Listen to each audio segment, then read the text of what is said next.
And welcome to another episode of That's Absurd. Please elaborate, the show where there's a lot of science and then we make jokes that hopefully correspond to the science that is being discussed and adds to it, but doesn't get confusing and detract from it. That would be counterproductive. I am one of the two usual hosts of this show. My name is Julian Huguet, and now we have an unusual second host for the show. Trace is currently in South America. Must be nice. Yeah, it's like America, but South. And so, in his stead, we have the one and only microbiologist, science media producer, general nerd, and former fellow Discovery Digital host, Maren Hunsberger. Welcome, Maren. Woo. Hello. It's good to be here in Trace's absence. I will try to fill his shoes, if not his jokes. I love that. It's so good to be here when Trace is not. Implied. No, I miss him. That was not the implication. But it's that's so funny good to to me. vibe with you, Julian. We discovered recently that despite hosting on the same channel for several years, we never actually spoke in person.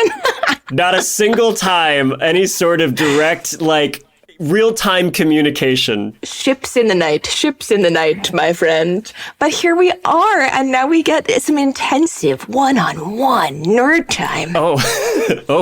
Maren, my wife is in the next room. She has nothing to fear. I'm talking about plants. Well, Maren, it's so good to have you. I'm thrilled to actually finally be working with you. And you know how this show goes. We take questions from audience members that are as ridiculous, weird, funny, goofy, absurd as possible. And then we actually dig in and try and find some sort of satisfying answer for this. Sounds pretty fab. I'm so excited. With you as our guest, that means I'm going to go first this week. And my question comes from Hannah, who sent in a recording. Hey guys, this is Hannah from Buffalo, New York, and my question is, what would happen if our solar system had two suns? Let's assume that it's just, you hit the magic button and all of a sudden there are two suns. Perfectly balanced, because otherwise I assume gravity would get really weird really fast. But what would it do to the climate? What would it do to the worlds and their livability? What would it do to Earth's habitability? I know that there are some two-sunned planets in fiction, like Tatooine, but that one's a desert planet because it got bombed, so I don't think that's a very good example. And I believe that there is a two-sunned planet called Kepler 16b that is often referred to as Tatooine because it's got, I guess, a similar layout, but again, Tatooine was bombed, and this one is just basically Saturn, so would Earth just become basically Saturn? Would having two suns solve anything? Thanks, guys. Big fan of your show. Bye. Ooh. I absolutely love that this has become sort of an unofficial catchphrase. Would it solve anything? I'd love to know. It's the bane of my existence because now I have to just ideate any possible solutions.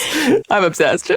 Just absolute blue sky it. Also, like we talk about frequently on the show, Hannah has done some work for me bringing up Kepler 16b. She totally preempted my Tatooine reference. Yeah, that too, right? Everybody immediately goes to the twin suns of Tatooine, which in my research, the number one hook on all the pop science websites was what if Tatooine, but real? Every time. Every single one of them. And a lot of the talk about Kepler 16b when it was first discovered and written about, that's the hook for all these things. So let's start there. Let's talk about Kepler 16b. So Kepler 16b, that's the designation, right? It doesn't have an official name like Tatooine. I don't know. Kepler 16b is pretty catchy. At least it's better than just a series of numbers. Aren't there some planets that are just X112? And you're okay, we could have done maybe a better job. Yeah, they're not terribly catchy. They're normally named with a convention where it takes first the survey or the telescope that discovered it, and then the catalog number, so literally what order it was discovered using that survey or telescope, and then it'll get a letter depending on whether it's a star. A star gets the capital A, and then planets get lowercase b, c, d, so on and so forth. Very librarian chic, very Kepler decimal system. There's a lot of stars, Maren. I don't know if you've noticed. famously. In fact, when we're using instruments that can see stars that we can't even see visibly here on Earth, so there's way, way more to catalog, sometimes you just gotta be as utilitarian as possible, right? That's fair. Get the spreadsheet out. You're not wrong. Exactly. So, Kepler 16b with a lowercase, it's the first planet discovered around this star system that the Kepler Space Telescope discovered. It was the 16th one in the catalog. By the way, total tangent, but Kepler is one of my favorite missions. Okay. It's an amazing story of ingenuity overcoming adversity, because the telescope had these little wheels on it that helped orient it and keep it steady.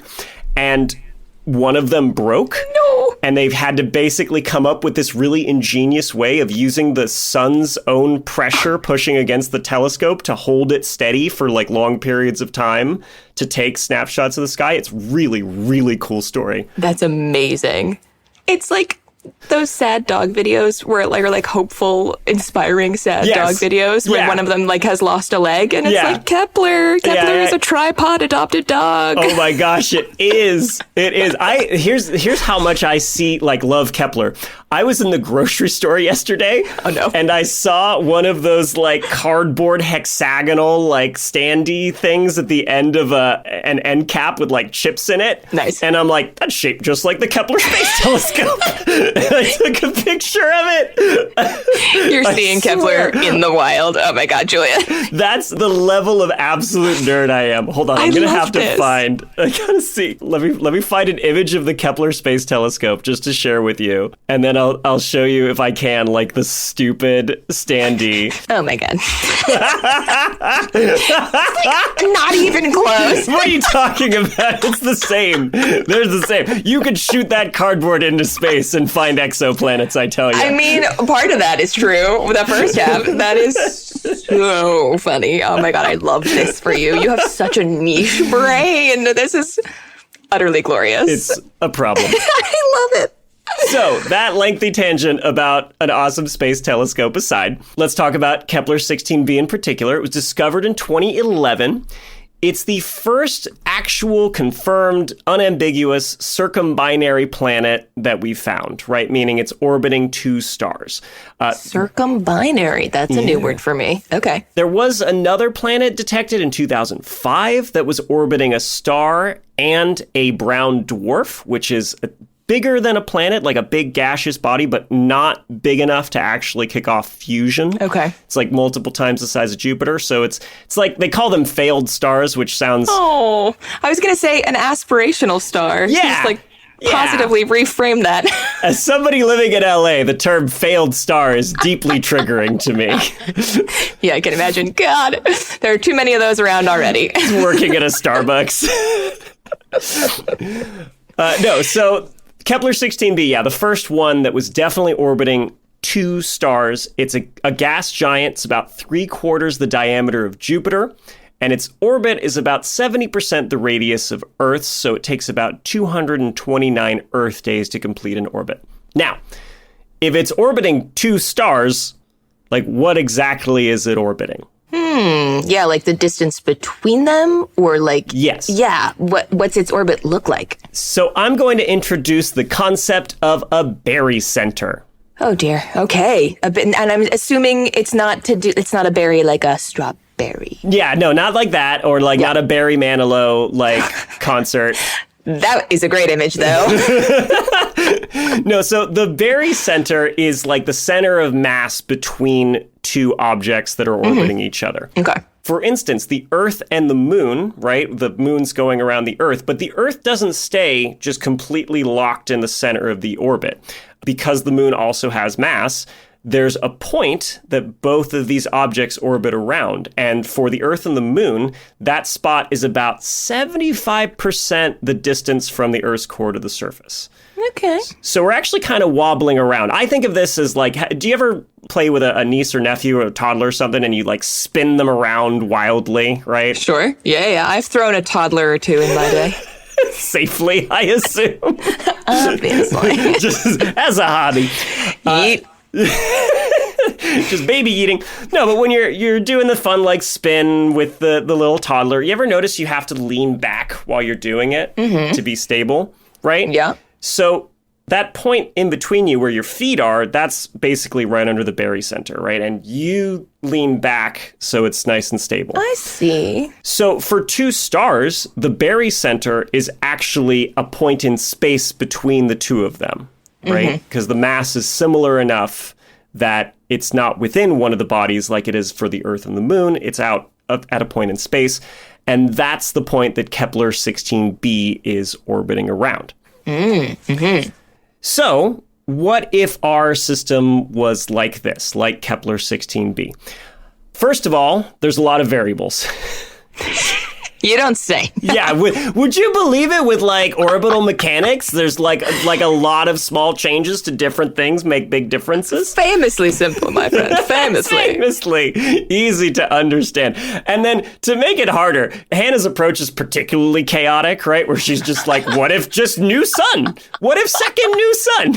I'm thinking, especially with the popping aspect, I really got a very vivid picture of the Teletubbies sun, just like popping into existence. And now I'm picturing it with Barry Manilow's face because of barycenter. The barycenter, right. And then all the Teletubbies are screaming because it would cause mass chaos, right? If the sun itself didn't change and then a new other sun-like object popped up. Rapidly gets grotesque. Wildly changed the orbit. It would be very unstable for a long time before things settled down. So Hannah left me an out.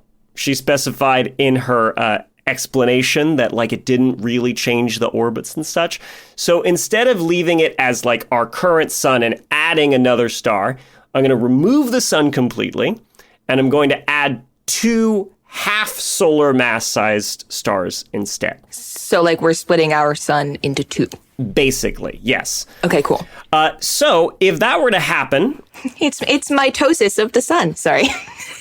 This is just such a microbiologist. I know. I'm bringing a very biology-coded lens to this physics question. Okay, so if the sun mitoted and you had two of them, the pain I saw that cause you. I love it. And to be honest, I don't even know what the word is. Mitostasized? Bro, I got nothing. Continue. Okay. Good to know. Good to know that even you have what's your degree in microbiology? I have a master's in medical microbiology, and I do not know the past tense of the verb version of mitosis, I gotta admit. This makes me feel okay about myself. Everybody's got to look stuff up sometimes, okay? It's fine. Exactly. This is a little Easter egg for the audience. Go look that up. Come back to us. Tell us what it is. So, if we had these two half suns and they were orbiting around the barycenter where the sun used to be, our orbit wouldn't change very much. Okay. Yeah, it would be elliptical. So at certain points, like we would move closer to the barycenter and certain points we'd be farther away. The problem is, though, that the amount of light we would receive would change drastically. So with stars, there is a relationship between the mass of the star and the luminosity. And it's not as simple as saying, oh, this star's half the mass, therefore it's half the luminosity. Luminosity depends on the surface area of the star. So obviously a half massive star is going to be much, much smaller, right? The sphere is going to shrink down a lot.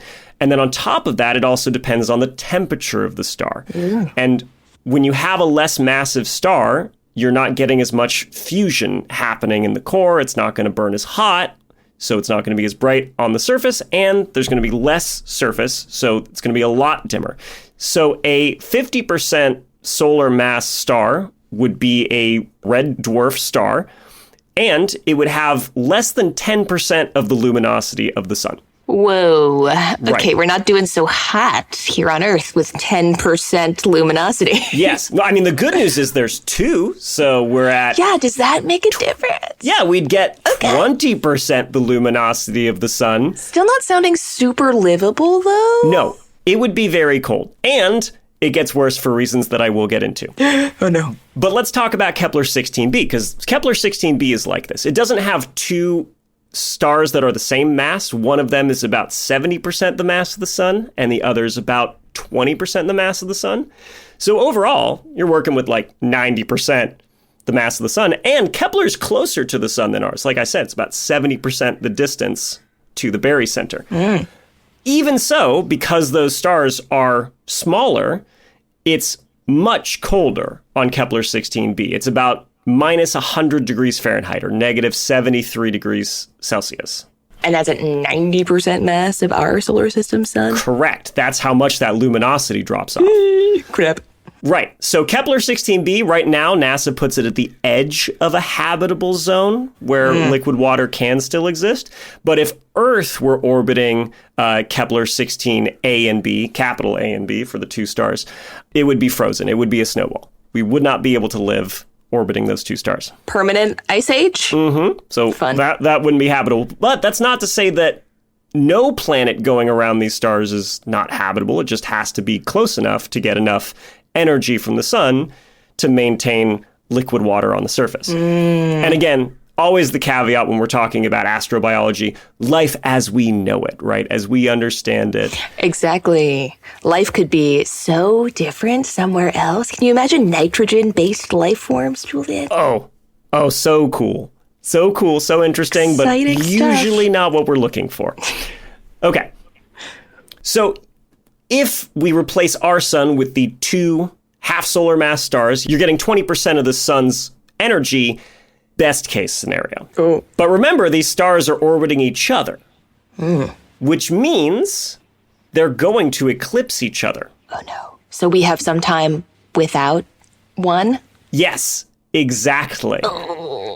Tough. I mean, this is assuming that we're all, coplanar, right? Which is the simplest scenario. We have found a planet that's in a polar orbit around two stars, actually two brown dwarfs. What? So that's possible. But for simplicity's sake, let's assume that we're all in the same line, right? Like at certain points, the two suns and us all line up. So this would depend on how far apart these two stars are. If they're about 10 million kilometers apart, this means that they're going to complete their orbits basically once every 10 days. That means they're going to eclipse each other every 5 days. Jeez. And the eclipse is going to last for about 6 hours. Oh, no. So every 5 days or so, you're going to get half the energy for 6 hours. We get a deep freeze, a cryogenic planet. It's going to be very strange. You're going to have these moments of like, oh, it's cold, like every 5th day. Like, oh, no, it's Thursday, like, wear your coat, because one of the suns is obscured. Wear your coat or, I don't know, try to bore to the Earth's core to find some warmth. Live underground where the temperatures are more stable, maybe? Yeah, maybe. It's not a bad idea. This is the origin of subterranean civilization. I'm calling it right now. If our sun mitosis is mitosicized. If our sun was a mid-sized toaster, it would...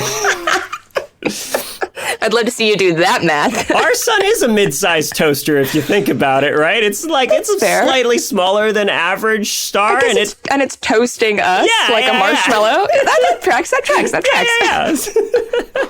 So, yes, you'd get these eclipses. They would block out a lot of energy from one of the suns on a pretty regular basis. You would get much more unusual. I mean, it would be regular, but it would be unstable, like weather and seasons and climate. And the effects of that, I can't predict. I'd need to be able to, model it. I'm sure you'd get some really weird evolution. That would be kind of awesome to see, how organisms respond to a 5-day cadence of deep freezing. It'd be really cool. It'd be fascinating. And again, that's with these stars that are orbiting in a circular, not very elliptical pattern around a barycenter, and they're fairly close together. If they had very elliptical orbits, like two overlapping ovals, they would speed up as they approached each other and then slow down as they moved away from each other. Sure. And so as we're orbiting around that binary star system, the eclipses would last different amounts of time depending on where the Earth was in its orbit around this system. Very chaotic. Yes. So if the suns eclipse each other when they're, at far parts of their elliptical orbits, they'd be traveling slower. The eclipse would last longer. If it was during that part when they're speeding up and approaching each other, the eclipses would be shorter. So again, yes, more chaos. Who knows? Other cool, fun little things just being on the surface, you would have double shadows. Ooh, because two suns. Yeah, two sources of light. I always think of like nighttime soccer games where every player seems to have like an X pattern of shadows, right? Because the light's coming from all the different directions. It's very cool. You're a sporty guy. Yeah, I'm pretty sporty. What can I say? I was going to say, you're playing nighttime soccer games? Oh, my guy. Wow. That's exciting. Just in the sense that, like, I would love to play nighttime soccer games, and yet I have not. I'm not playing. Been out of the house to do a sporty thing in a long time. Oh. Do they have soccer in the UK where you live? It's called football, darling. Oh, is it? Oh, okay. Well, sorry about that then. I guess you can't play nighttime soccer. Can't play nighttime soccer because it doesn't exist here. Because it's football. Yeah, so everything would have two shadows. Again, how split they would be would depend on how far apart the two suns are and where they are in their orbit. If they were about 10 million kilometers apart, then the shadows would only be split by a couple of degrees. So it would just be kind of like a rough, extra edge. But if it was wider than that, it'd be a more obvious separation. And you'd get these double sunsets. And that could mean also that days wouldn't last an even, 12 hours and 12 hours of night if you're on the equator, right? Like you are here on Earth. You'd get one sun setting before the other and then rising before the other the next morning. That'd be so cool. You get first night and second night. Can you imagine if humans could survive in this potential, like, hypothetical world, how culture would change if you had, like, second night and first morning and second morning? That's wild. Oh, the poetry. The poetry would be amazing. The sonnets. Oh, man, we're such nerds. Thought experiment. How would Shakespeare's sonnets change if our solar system had two suns? Shall I compare thee to a summer's day? Thou art twice as hot as our twice hot day. I'm sold. Although he says you're more temperate. He's like, you're not as hot, but that's better. But that's the English nerd in me knowing this. I love this for you. Thou art more temperate. Thou. Oh my God, you're so great. So this, of course, is assuming that we are a circumbinary planet, right? That's the scenario that Hannah's imagining. Mm-hmm. There is another configuration. Oh, dear. So we're talking about a P-type orbit where we've got two stars orbiting each other and then the orbit of the planet goes around both. Okay. But you can have an S-type orbit, non-circumbinary planet. And that's where the planet orbits just one star and the other star is outside the planet's orbit completely. Whoa. Mm-hmm. Okay. And we would still be able to see both stars from Earth. We would just be orbiting one. Well, again, the thing with orbital dynamics, there's a lot of variables. Depends on how big the other star is, depends on how close it is, right? Yes. Now, because of that, though, because of these variables and that it might be hard to see a star that's dim or very far away, there was once a hypothesis that Earth did have a second star going around the solar system. An X. Mm-hmm. Or, as they named it actually, which is a fantastic name, Nemesis. Okay, that's incredible. Are you kidding? No, I'm dead serious. So dramatic. I love it. It was, for good reason. And this was because, scientists were looking at the pattern of extinction events in Earth's history, and they saw that, hey, every 27 million years or so, there seems to be an extinction event. So over this long time scale, what could maybe explain that? Well, maybe some astronomical process is happening. Nemesis is returning, Julian? It's going to wipe us all out? The idea was that maybe there was like a red dwarf that was like 1.5 light years away, so far, but still close enough to impact gravitationally objects in the Oort cloud. I would love that. It's one of my favorite space names, Oort cloud. Oort cloud with the two O's. And destabilize them and knock them, off their orbit and send them careening towards the sun, and every now and then they'll collide with the Earth and cause the event that wiped out the dinosaurs, right? The KT extinction event, something like that. This was proposed in 1984. We have looked for evidence for something like this, a brown dwarf even, or red dwarfs out beyond the Oort cloud. In the right distance from us is kind of what we're looking for? Okay. Yeah, and we haven't found anything. So yet. Probably doesn't exist. probably never existed. There is an idea that maybe it was unstable and eventually it like left this orbit. I was going to say, like, do they just like pop out of existence? Yeah, Hannah's in charge of that. That's enough. No more mass extinctions for you. Nemesis. But yes, it does have that awesome name, which is perfect for like an evil star occasionally wiping out all life on Earth. Incredible. Massive props to the naming department on that one. Yes, agreed. But no, there's no evidence that it existed. But if you had a S-type orbit, right, non-circumbinary planet, there's also the possibility that the orbit of the planet strays a little close to the second star, and it removes us from orbit and just shoots us off into space. Oh no! Like catapults us gravitationally? Yeah, just flings us, right? But that depends on how close we are to the primary star that we're orbiting. So long as we're about 1/5 or less the distance to the next star in our orbit around our primary star, we should be okay. It should be stable. Speaking of yeeting small children, we'd get yeeted out of our galaxy. That's exactly us. Yes. So to basically sum up my answer to Hannah's question, what would happen if our solar system had two suns?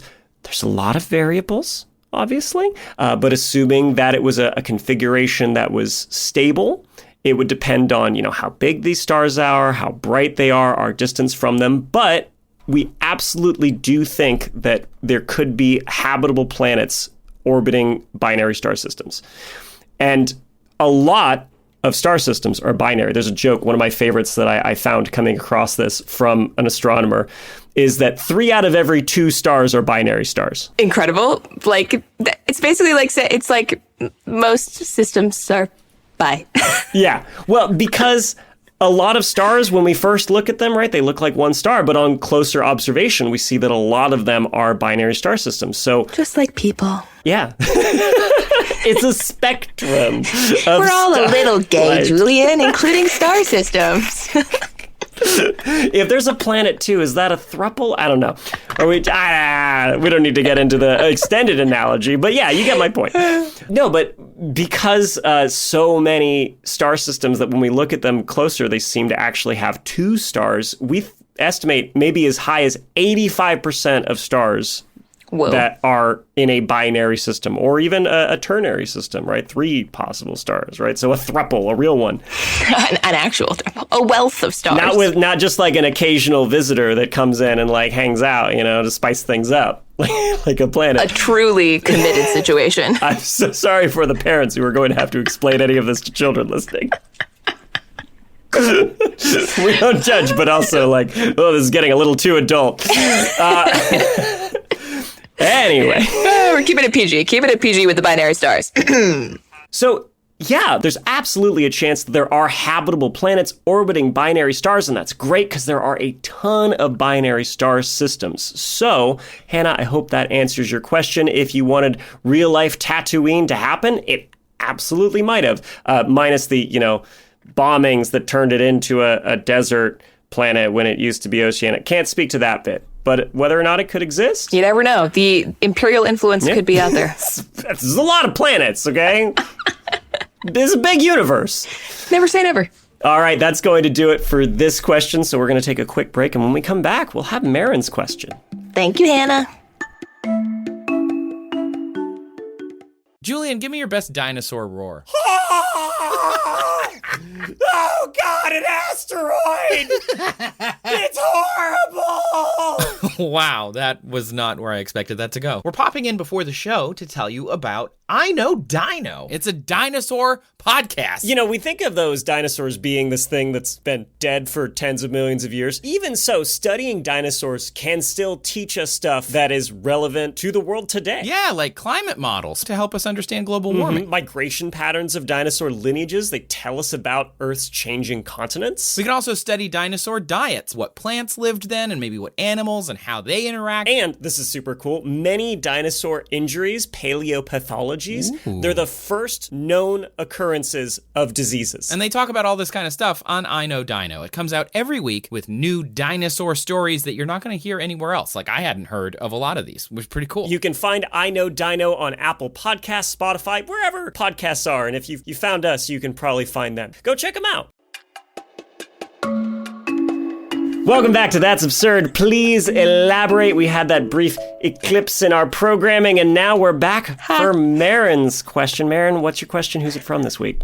I see what you did there. Well, Xander kindly asked me, if plants scream when they are cut, do they talk for other reasons? Wait, what about that first part? So Xander is referring to a phenomenon that happens, which I'll get into, but they also elaborate on their question, as many of your lovely listeners often do, and honestly beats me to the punch on a lot of the stuff that I was going to respond about that anyway. Happens a lot. Yeah. So here's the rest of the context around their question.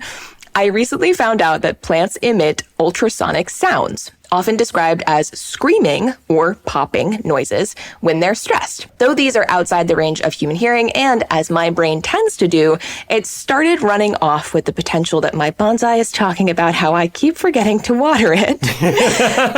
Now, I'm pretty sure they can't talk, but I wondered if they only make noise in response to stress. And there is so much to dive into here, Julian, so I'm just gonna get straight in, because I agree with Xander that, like, the term screaming is quite dramatic.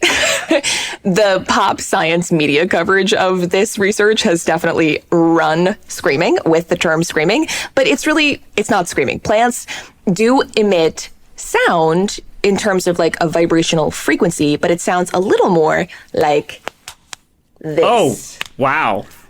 And that was me cracking my knuckles, for those of you just listening. I was not ready for the sudden ASMR. Apologies if that freaks you out. Are you quite brittle? Why? That's why you don't play soccer. It's true. It's just the way my joints sound. You should hear my knees, man. They sound like Rice Krispies. It's actually very concerning. Can you just do that whenever you want? Or were you saving that? Were you not cracking your knuckles all day? I was saving this. All my pops are gone now. I was saving it for this record. I admire your restraint. That's dedication. Exclusive content.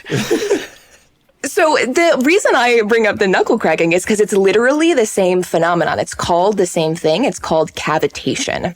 And when we do it in our joints, it's like little bubbles popping in our synovial fluid or joint fluid. But in plants, it's little bubbles in what's called their xylem, which is the tissue inside of a plant that transports water around. Okay, xylem. I'm going to have to make a note of that. I always forget what it's called. One day I'm going to be talking as like some professor or something, and I'm going to be like xylem, and they'll be all impressed. So okay, it's like, thank you. Well, now you can remember it because it's like xylophone, which makes noise, and xylem makes noise through cavitation when plants are stressed. You're welcome.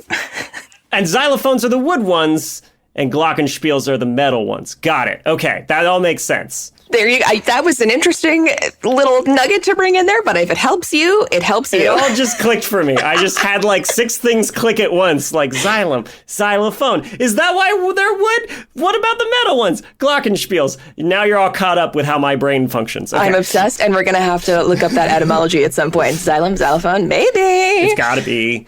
It's Greek roots. So Xander is totally correct in that these sounds happen in the ultrasonic frequency, which is outside of the range of human hearing. It's higher than the frequencies that we can hear. So the sound wave is like wiggling faster, right, and has smaller troughs between the peaks. And they are correct in that all of our understanding of when cavitation happens is in response to stress. So like when it's really dry and the plant doesn't have enough water, or if the temperature gets really low, or if they've acquired a kind of wound, like if they've been cut, if they've been hurt, we can detect these cavitational sounds. Okay, so cavitation happens when there's basically like a bubble that forms and collapses inside the xylem. Pretty much.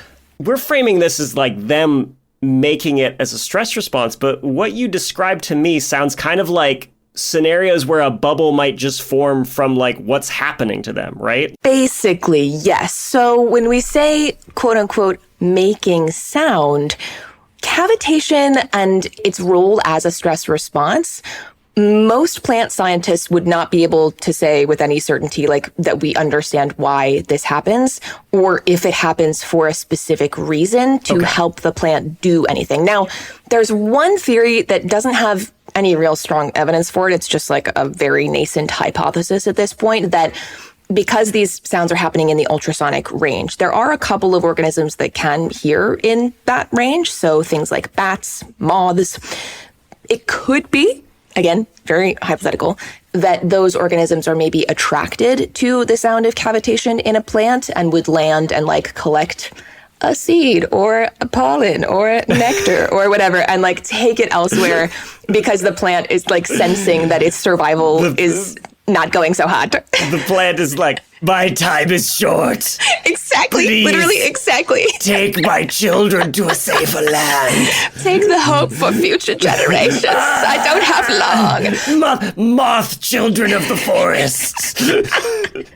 Pretty much, yeah. Okay, sure. The death rattle. It's literally a deco tree from Zelda that's like calling the... Oh, bro, just wait. Just wait. The little Hylians, you must save the forest. We have so much fantasy tree mythology to cover here. Fantastic. Okay. It's coming. So that's, again, a very out there hypothesis that nobody has really like been able to come up with any actual evidence for, but it's a possibility. Yeah, sure. Otherwise, cavitation is just like a thing that we notice happens and made for like some really great headlines. Every year when like new research around this comes out, everybody pops off, literally, with headlines about plants screaming, even though I think people get the screaming just because it's in the ultrasonic and therefore it's quote unquote like it's like high for us in terms of frequency, but it is really just popping. Like actually I have a recording if you'd like to listen to what it sounds like. Some researchers recorded it and then it's not screams, I promise. Slowed it down, right? Well, they transposed it into the frequency that we can hear. That's what I'm saying. If you just played me dead air, I would respect you so much. And this, Julian, is what it sounds like. Oh, it's like that Philip Glass piece, you know, that like artsy fartsy composer who has a song that's literally called like, I don't know, 309 or something. And it's just 3 minutes and 9 seconds of silence. Right. It'd be that, except your dog starts going nuts. Like... All these bats start flocking to me, all these moths. This is how you call Dracula, is you get plants to cavitate. Okay. Oh my gosh, that's so fun. Yeah, chop a tree in the forest and Dracula will be like, I must go! It needs me! All right, let's hear. I pulled up the clip you've sent me. I'm going to play it now.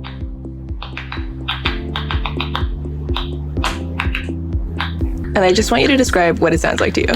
Okay, there's some popping. It sounds like very muffled, like firecrackers. Yeah, or like somebody walking at irregular intervals over bubble wrap.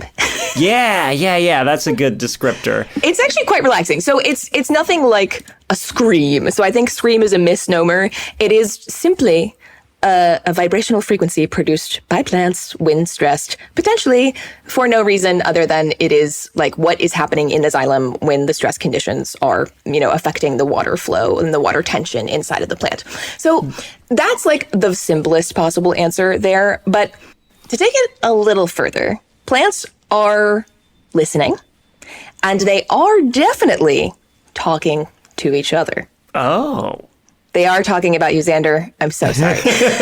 Do they like me? Are they critiquing my style, my fashion choices? What are they doing? You may be able to know, Julian, and I will tell you a little bit more about this. So plants have been suffering for many, many years from the human forma mentis bias, which is a term that I found in this fantastic paper that I read for this episode.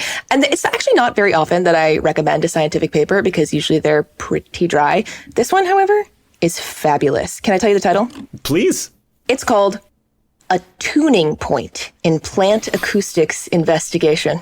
And I have so much respect for that. The physical pain that pun put me in right now. I'm cavitating inside. You're cavitating. I am cavitating. Ultrasonic screams. It's the new I'm screaming. I'm cavitating. But you can't hear it. It's just me. I'm cavitating. It's just me silently making a face.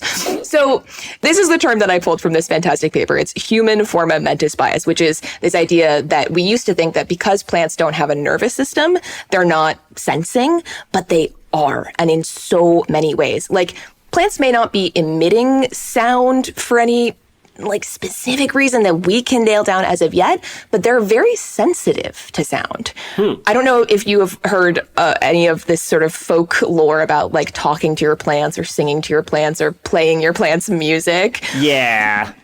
It's like, yeah, it's mostly folklore. Like, I'm skeptical. There isn't great scientific evidence for it. There's scientific evidence for some stuff and then mostly kind of like unclear.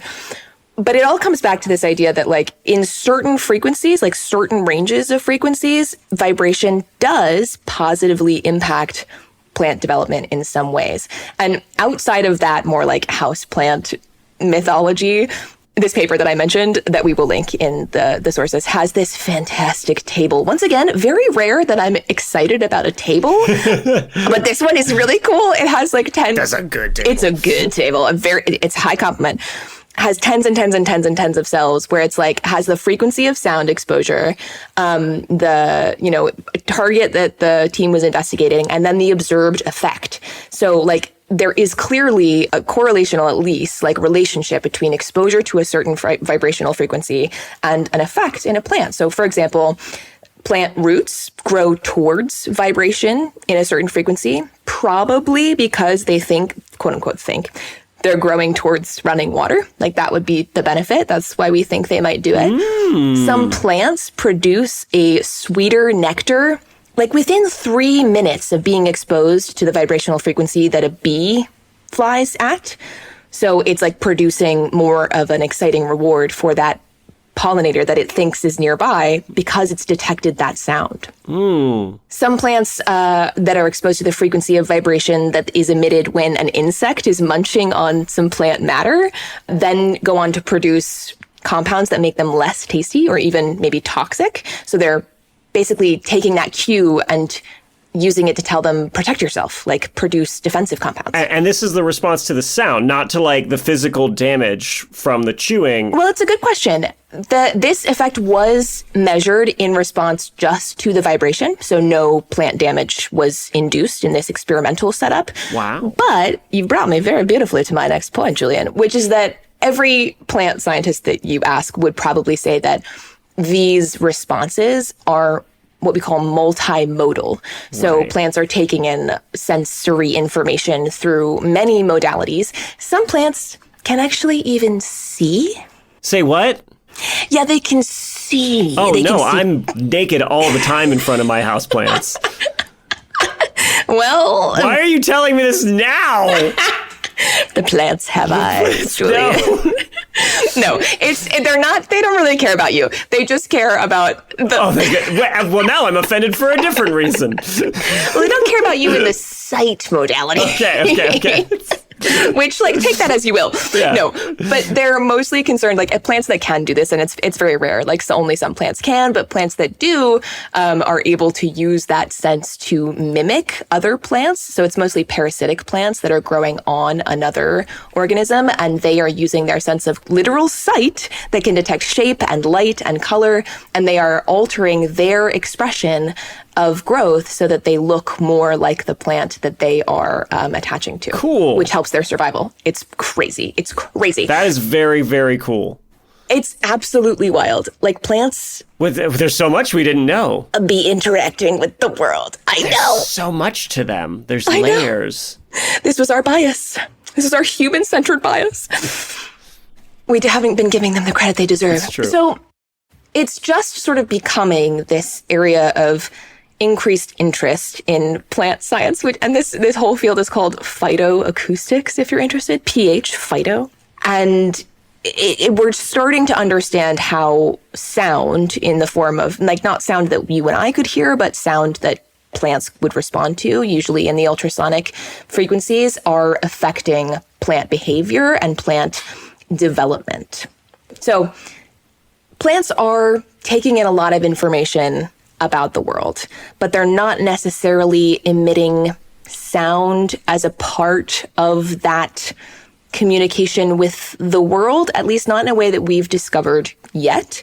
But if you do want to talk directly to your plant, you have options. Oh, good. You can write it a note. You can write it an email. Hold it up and say, look, see. I know you can see. Teach your plant language. I know you've been pretending that you can't, but I know you can. Admit it. I'm just imagining like a plant interrogation scene in like a movie. Tell us what you know. We know you have an underground network. Wait, you're jumping. Tell us how to find them. The underground network. Oh my God. Well, that's coming up very soon because I have more to say about that. The underground network. That was a little teaser there for you. Yeah, they knew. They knew that we have ways of making you talk. The plants told you. Yes, we will play caterpillar sounds at you. This is honestly, when I was picturing these experiments that are in this table that I mentioned, I was like, man, these scientists have got some really great lives.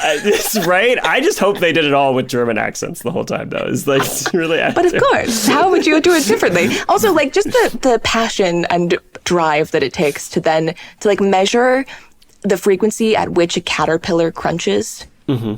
And then replicate that for an experiment. Anyway, I love them. I love scientists. I love phytoacoustics. The whole thing is amazing.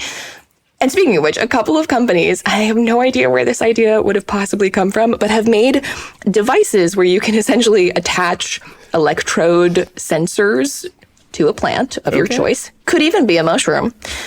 Could technically be an organism of any kind, but I don't think they recommend doing it for anything that isn't a plant or a fungus. Might be a little weird, might get into some safety issues. Essentially, those electrodes are measuring the conductivity in between the electrodes, the electrical conductivity. And that's mostly to do with like the water content that's in there. And that's changing. That's like shifting during the day as plants are undergoing photosynthesis and moving water around, moving chloroplasts around those photosynthetic centers. And the device translates this data, essentially, the peaks and troughs and the ups and downs in electrical conductivity, into sound waves and makes music. And they advertise it as like, the plants are singing to you. And some of these videos have gone like really viral on social media where people are attaching, the electrodes to trees in the park or to like a mushroom. And it's cool. Like the music is nice, but it's such an interesting, slippery narrative where it's very much branded as like, this is the song that plants sing. And it's like, no, this is your interface. Like, yeah, it's like, if I were to take a theremin, right, which is an instrument that if you move in and out of its, electromagnetic fields, right, it'll play notes and stuff. If I just held it in front of a tree and like wiggled it around and it made noise, right? Totally. Like the same way you'd be like, oh, it's the plant making, or just like its branches swaying, right? Exactly. Yeah, oh, if I brushed a guitar against a tree branch. Is that the plant playing the guitar? No, not really, right? Like I had to do a lot of work. Exactly. It's the instrument that's making the noise. So I think like those videos can get a lot of hype and have people, falling in love with the magic of nature. Nothing wrong with that. But I think it does such a disservice to like the actual ways that plants communicate, which are really freaking cool. Mm-hmm. For example, the underground network. Ah, yes, finally you talk. We come full circle. And this is where our other like tree fantasy mythologies come in, like where the Ents are talking to each other and like protecting the forest. Not quite so out of the realm of reality as you might think, to be honest with you. It's kind of wild. So all plants, pretty much all plants, I'm going to generalize here because I can't really stand by that absolute statement. Pretty much all plants have roots that go into the ground, and those roots are accompanied by what's called a mycorrhizal network. Have you heard of this before? Yeah, so if you have charisma, you have riz. So if you have a little charisma... Oh, did you say micro or myco? Just a micro riz. No, my friend. Micah with a Y. Oh, so if you have fungus riz.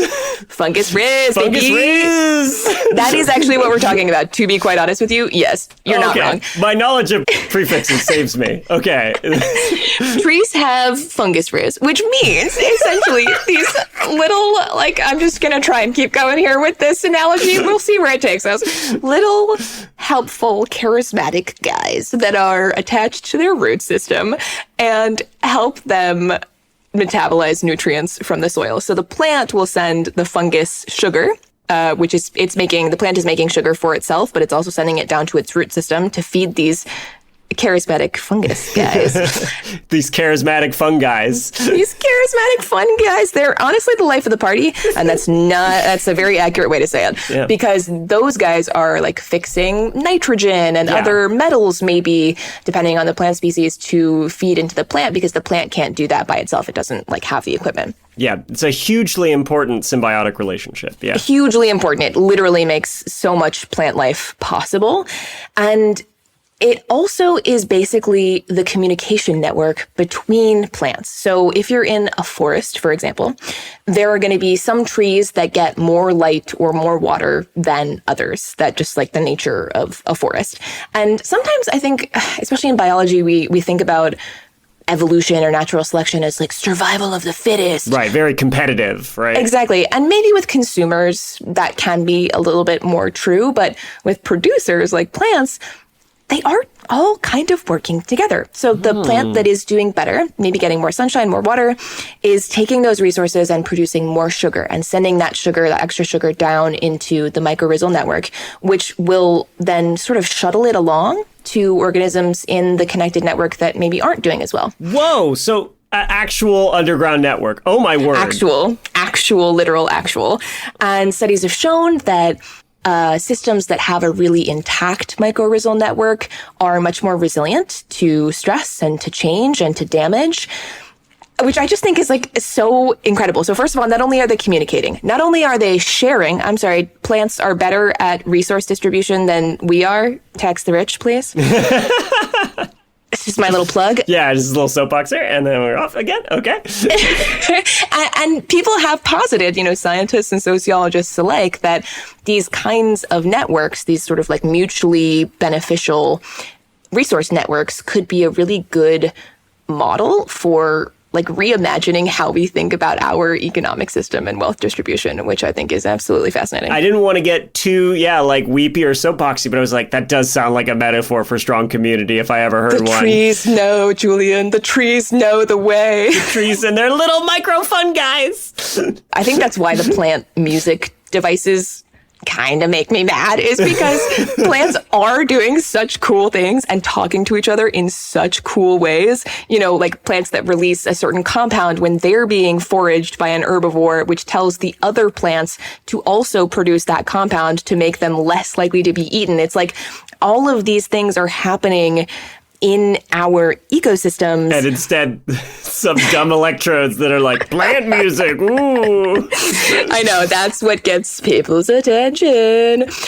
It's true. But essentially, that's to close out my response to Xander's wonderful question. My favorite character in Buffy, by the way, Xander, is that plants are not necessarily they are making sound, first of all. I wouldn't call it screaming, personally.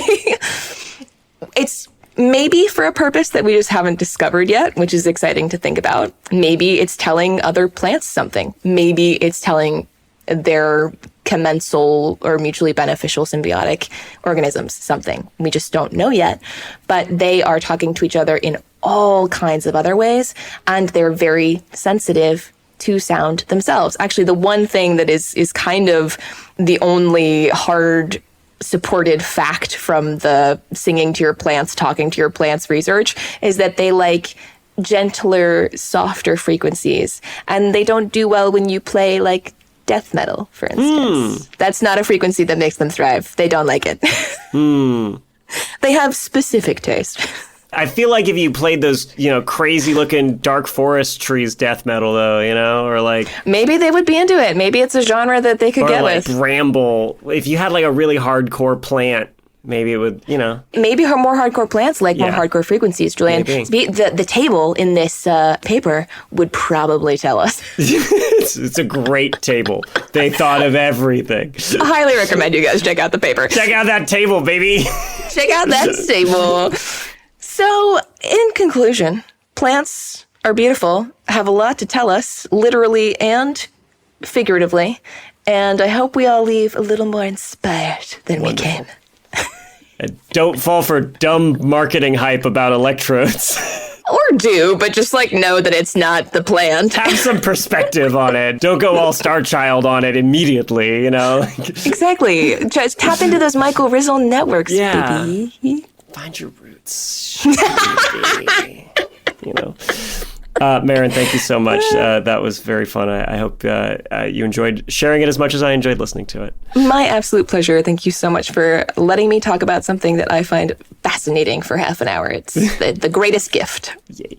Well, that's going to do it for this episode of That's Absurd. Please Elaborate. The show was created, written, produced by me, and our guest host this week was... Maren Hunsberger. Maren, where can people find you? What else are you doing these days? I'm at Maren Hunsberger on all socials, except for TikTok, where I'm at Maren Microbe. And if you're interested in seeing more of my face and hearing more of my voice, you can check out the series that I just produced on PBS Terra called Fascinating Fails, all about the mistakes that led to the science that changed our world. Awesome. Thank you, Maren. Today's show was also produced and edited by the wonderful and micro-fun guy, Kyle Sisk, with a lot of riz. Not so micro. Come on. Big riz, big riz. Maren, the urge I had when I introduced you as a microbiologist to then say, who's regular-sized, you don't even know. I mean, I'm always down for the micro joke. Always. Full-sized microbiologist. Hi, post-production Julian popping in to say additional editing provided by Sam Grant. Our associate producer is Sabrina Capello. Thanks to listeners who submitted questions for this week's episode. That would be Hannah and Xander. If you would like to submit a question, you can look for the form down in our show notes, pretty close to where I'm sure you can find that excellent table that Maren discussed. Read it! You can also email us at hello@that'sabsurdshow.com, or you can visit our website, that'sabsurdshow.com/ask. You can call us on the phone at 302-TAPE-SHOW. That's 302 TAPESHO. We couldn't do the show without your questions if it wasn't obvious, so please keep sending them in. They make us laugh, they make us smile, they make the show possible. Thank you to our absurd administrators on our Patreon. That would be Adam, Les, Austin, Pinky, and Jonathan. And of course, thanks to all our Patreon subscribers as always. If you want to support the show on Patreon, you can go to patreon.com/that'sabsurdshow. It lets us do cool things like buy equipment and go do a live show somewhere, possibly multiple live shows. We just did our first one recently at Smith College. We're going to be doing more soon, we sure hope. And the Patreon basically paid for the equipment that actually enabled us to do it. Be a mycorrhizae and give back to your tree. Be part of the underground network. That's going on the merch. Okay, you can leave us a review wherever you're listening to the show. They also help people find us, and of course you can subscribe to the show on YouTube. We've got a link to that. Boy, these outros are getting long. You're doing great. Finally, a special thanks to those listening on Nebula. Nebula subscribers support us and other awesome creators. There's a ton of really great stuff on there. A lot of it you can only find exclusive to Nebula, and if you go to go.nebula.tv/that'sabsurdshow and sign up, you will support us, you will support them. It's fantastic. Well, Maren, like we say at the end of every episode, you will tell us where's the cool fun guy are? I was going to say, wait, do I know the outro catchphrase? No, nobody knows. Nobody knows the outro catchphrase. Wait, the outro catchphrase should be, would that solve anything? Would that solve anything? That would actually work as a real catchphrase, unfortunately. I love it. I don't know, maybe we'll talk about it. But first we must know about the roots of your network. Tell us. Tell us. Or people get the axe again. Oh, Maren, thanks so much. That's going to do it for this episode. Take care, everybody. Thanks for having me, you guys.